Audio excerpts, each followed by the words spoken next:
মধ্যপ্রাচ্যে নতুন যুদ্ধের ডাকে কাঁপছে বিশ্ব।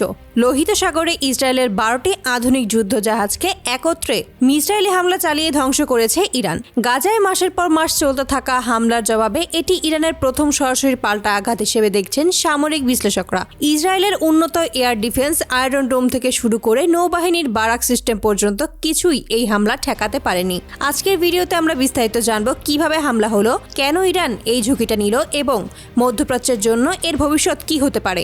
গত এক বছর ধরে গাজায় ইসরায়েলের সামরিক অভিযানে লক্ষাধিক মানুষের মৃত্যু হয়েছে, এমন অভিযোগ এসেছে আন্তর্জাতিক মানবাধিকার সংস্থাগুলোর পক্ষ থেকে। শিশু, নারী, বৃদ্ধ কেউই রক্ষা পায়নি। বোমাবর্ষণে ধ্বংস হয়েছে হাসপাতাল, স্কুল, আবাসিক এলাকা।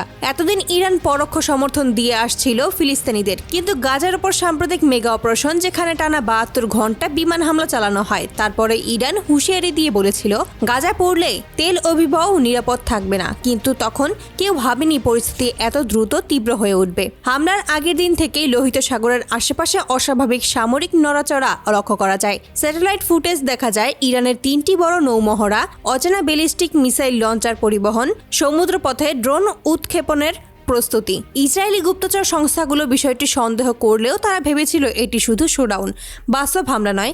কিন্তু একদম ভোরে বাস্তবের দৃশ্য পাল্টে যায়। ইরানি স্থানীয় সময় রাত 3:45-এ একজোটে 24টির বেশি মিসাইল ছোড়ে।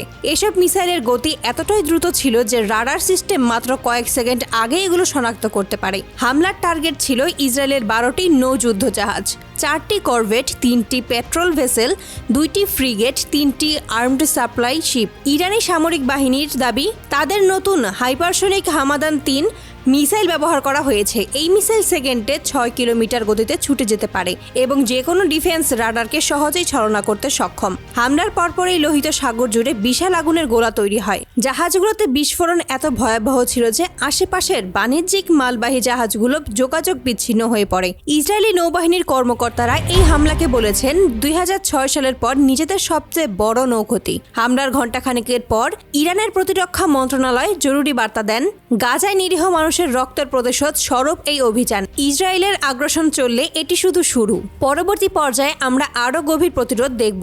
ইরান আরও দাবি করে এই হামলা পূর্ণ সামরিক সক্ষমতার মাত্র 20% ব্যবহার করে পরিচালিত হয়েছে।